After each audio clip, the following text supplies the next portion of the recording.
শান্ত, মোনাজাতের পর মুসল্লিরা এখন কোথায় আছেন এবং তারা তো দলে দলে ফিরবেন, সার্বিক ব্যবস্থাপনা আপনি কেমন দেখছেন? সোহার, মাত্রই মোনাজাত সম্পন্ন হয়েছে। মাওলানা জুবায়ের কিন্তু সমগ্র বিশ্বের মুসলমানদের জন্য দোয়া চেয়েছেন এবং সকলের যে একটা পাপ মুক্তি, সেই পাপ মুক্তি চেয়েছেন। আমরা দেখছি মোনাজাত শেষ হওয়ার সাথে সাথেই কিন্তু মুসল্লি যারা রয়েছেন তারা কিন্তু একে একে বেরিয়ে আসতে শুরু করেছেন এবং যেইভাবে সুশৃঙ্খলভাবে তারা কিন্তু একে একে বেরিয়ে যাচ্ছেন এবং তারা সকলে মিলেই প্রস্তুতি নিয়েছেন এবং ইজতেমার যে আসলে শিক্ষা, ইজতেমার যে দীক্ষা, যে তারা সকলেই কিন্তু এখন নিজ নিজ বাড়ি ফিরবেন এবং সেখান থেকেই ইসলামের দাওয়াত পৌঁছে দেওয়ার জন্য বিভিন্ন এলাকায় ছড়িয়ে পড়বেন। সেটি 3 দিনের জন্য হোক, 7 দিনের জন্য হোক, 40 দিনের জন্য হোক, তারা কিন্তু বেরিয়ে পড়বেন। এবং এইবারের যে বয়ান হয়েছে সেই বয়ানে আমি যতটুকু শুনতে পেরেছি বা বুঝতে পেরেছি তাতে কিন্তু বলা হয়েছে যে আসলে দিনের কোন সময়টিতে মানুষের হৃদয় কোমল থাকে এবং কোন সময়টিতে মানুষের জীবন জীবিকার ব্যস্ততা কিছুটা কম থাকে, ঠিক সেই সময়টিতেই তার সাথে আলোচনা করা এবং ইসলামের দাওয়াত পৌঁছে দেওয়ার যে তরিকাগুলো সেগুলো কিন্তু এখানে আলোচিত হয়েছে। এবং উপস্থিত যারা এখানে মুসল্লিরা উপস্থিত হয়েছিলেন তারা সকলেই কিন্তু আল্লাহর নৈকট্য লাভের জন্য এবং ইমানের যে শক্তি, সেই শক্তি আরও ঝালিয়ে নেওয়ার জন্যই কিন্তু এখানে জমায়েত হয়েছিলেন এবং সকলে মিলেই কিন্তু একযোগে স্বীকার করেছেন, মোনাজাতে শরিক হয়েছেন এবং দেশ ও জাতির জন্য প্রার্থনা করেছেন।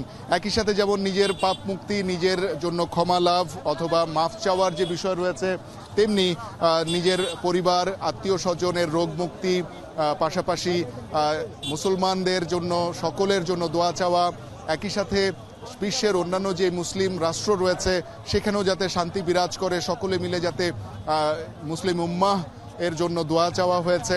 সকলে যেন ইমান আকিদার সাথে জীবন পরিচালনা করতে পারে, একই সাথে ধর্মকর্ম, একই সাথে জীবন জীবিকাতে সব জায়গাতেই যেন ইমানি শক্তি মাধ্যমে তারা বলিয়ান থাকতে পারেন এবং নবী হযরত মুহাম্মদ সাল্লাল্লাহু আলাইহি ওয়াসাল্লামের যে আমল রয়েছে, তার যে দীক্ষা রয়েছে, জীবন চরিত্র রয়েছে, সেটি অনুসরণ করে যাতে নিজেদেরকে পরিচালিত করতে পারেন, সেই মোনাজাত কিন্তু, সেই দোয়া কিন্তু এখানে চাওয়া হয়েছে। বেশ কয়েকজনের সাথে কথা হচ্ছিল মোনাজাতের আগে থেকেই, অনেকেই কিন্তু দূর দূরান্ত থেকে এসেছেন, অনেকেই প্রথম পর্বের ইজতেমা শেষেও কিন্তু তারা অবস্থান করছিলেন আরও একটি বার যাতে মোনাজাতে অংশগ্রহণ করতে পারেন।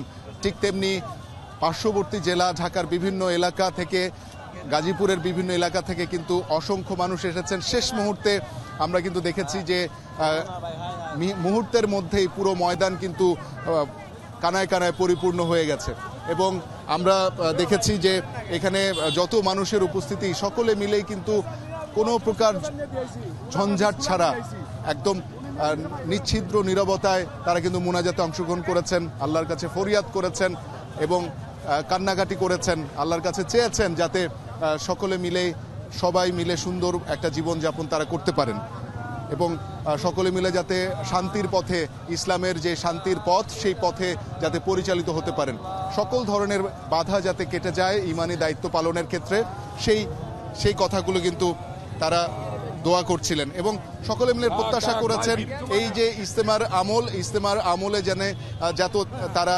সুন্দরভাবে পরিচালিত করতে পারেন জীবন এবং যে মোনাজাত হয়েছে সেই মোনাজাতে শরিক হয়ে সকলে মিলে কিন্তু সন্তুষ্টি প্রকাশ করেছেন। ইশরাত, শান্ত, অনেক ধন্যবাদ আপনাকে। আপনি দেখাচ্ছিলেন শান্তিপূর্ণভাবে ইজতেমার দ্বিতীয় পর্বের এবারের আয়োজন শেষ হলো। আমরা এবার ইজতেমা ময়দানের আবার আরেক প্রান্তে আমার সহকর্মী ফয়সাল মাহমুদ আছেন, তার কাছ থেকে জেনে নেব বাকি খবরটা। ফয়সাল, খিত্তায় যারা অবস্থান নিয়েছিলেন তারা সবাই কি আজ বাড়ি ফিরবেন কিনা এবং কি বলছেন মুসল্লিরা এবারের আয়োজন নিয়ে? ইশরাত, একেবারে দূর দূরান্ত থেকে আসা বা একেবারে খুব ঝামেলা না থাকা লোকজনই কিন্তু প্রায় 90% লোকই কিন্তু আজকের মধ্যে তারা এই ইজতেমা ময়দান ত্যাগ করার জন্য প্রস্তুতি নিচ্ছেন বা নিয়েছেন। হয়তো কেউ গাড়ি কিংবা অন্যান্য জটিলতার কারণে হয়তো কেউ হয়তো থেকে যেতে পারেন বা কালকে তারা সকালে রওনা করতে পারেন। তবে স্বভাবত সাধারণত আমরা যেটা দেখি যে একেবারে 90% মানুষই কিন্তু এই আখিরি মোনাজাতের পরপরই তারা তাদের বাড়ির উদ্দেশ্যে রওনা করেন। আপনারা যেমনটি দেখছেন এখনই কিন্তু ইজতেমার মধ্যে থাকা যে সকল মুসল্লিরা রয়েছেন, যারা দূর দূরান্ত থেকে এসেছেন, দেশের বিভিন্ন জেলা থেকে, দেশের বিভিন্ন প্রান্ত থেকে যারা এসেছেন, তারা কিন্তু এই মুনাজাত শেষ হওয়ার পরপরই কিন্তু তারা তাদের যে খিত্তায় তারা অবস্থান করছিলেন, যে তাঁবুতে তারা অবস্থান নিয়েছিলেন, সেই তাঁবুগুলো কিন্তু তারা ইতিমধ্যে গোছানো শুরু করে দিয়েছেন।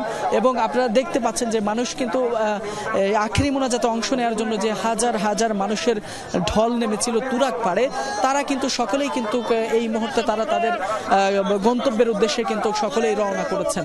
মূলত তাদের এই অধিকাংশ মানুষেরই আসলে এই আখেরি মুনাজাতকে ঘিরেই তাদের মধ্যে যে একটি আগ্রহ ছিল, সেই জায়গা থেকেই কিন্তু তারা ভোর থেকে এই ইজতেমা ময়দানে জড়ো হতে থাকেন। এবং যার আমরা দেখলাম যে আসলে আখেরি মুনাজাতে একেবারে কানায় কানায় পূর্ণ হয়ে গেছে পুরো ইজতেমা ময়দান। আপনি জানেন যে এই তুরাগ পাড়ের এই ময়দানটি বেশ সুবিশাল একটি ময়দান, এখানে প্রায় কয়েক লক্ষ মানুষ ধারণ করেন। সেই জায়গায় কিন্তু এখন এই মুহূর্তে দেখতে পাচ্ছেন যে মুসল্লিদের যেমন তাদের উপস্থিতি ছিল, সেই জায়গায় কিন্তু তাদের এই আখেরি মুনাজাত শেষ হওয়ার পরপরই তাদের ভেতরে একটি বাড়ি ফেরার যে তাড়না, সেটি আমরা এই মুহূর্তে লক্ষ্য করতে পারছি।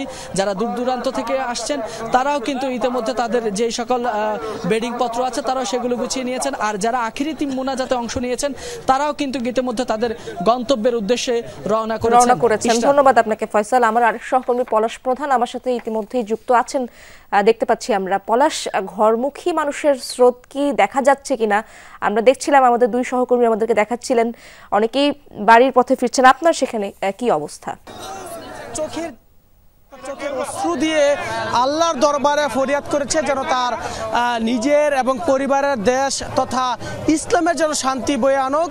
সেইভাবে কিন্তু আমিন আমিন দড়িতে মুখরিত ছিল টঙ্গী সহ টঙ্গীর পার্শ্ববর্তী অঞ্চল, কিন্তু সেই আমিন আমিন দড়িতে কিন্তু মুখরিত ছিল প্রায় 20 থেকে 25 মিনিট। সেটি শেষ হয়ে এখন মুসলিমরা কিন্তু তারা তাদের গন্তব্যস্থানে যাওয়ার চেষ্টা করছে, অর্থাৎ তাদের যে মালপত্র ছিল সেই মালপত্রগুলো নিয়েই মূলত তাদের গন্তব্যস্থানে যাওয়ার চেষ্টা করছে। এই যে আসলে মুসলিমদের আসলে যে স্রোত, এই জনস্রোত কিন্তু আসলে কিন্তু এই টঙ্গীতে আসলেই কিন্তু আমরা এই ইজতেমার এই সময়টা আসলে আমরা দেখতে পারি।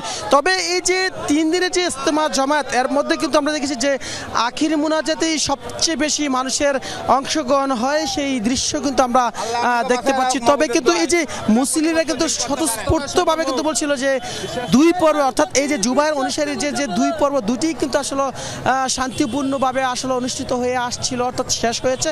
সেটি কিন্তু কিছুক্ষণ আগে আমরা দেখেছি যে এই যে আসলে এত বড় একটি যে জামায়াতের আসলে সমাপ্তি, সেটি কিন্তু আসলে সম্পূর্ণভাবে পরিপূর্ণ হয়েছে। অর্থাৎ কোনো মুসলিম কিন্তু আমরা কিন্তু দেখেছি যে তাদের কাছে যে কোনো অভিযোগ বা তাদের কাছে যে তেমন কোনো অভিযোগ সেটি কিন্তু আমরা পাইনি। তবে এই যে মুসলিমরা যে আখিরি মুনাজাতে তাদের মনের বাসনা এবং পরিবার পরিজনের জন্য যে ভালো থাকার জন্য আল্লাহর কাছে কেঁদে কেঁদে মুনাজাত অংশগ্রহণ করেছে, এটি সবচেয়ে বড় পাওয়া, সবচেয়ে বড় কিছু তারাই মনে করছে। পলাশ, ধন্যবাদ আপনাকে।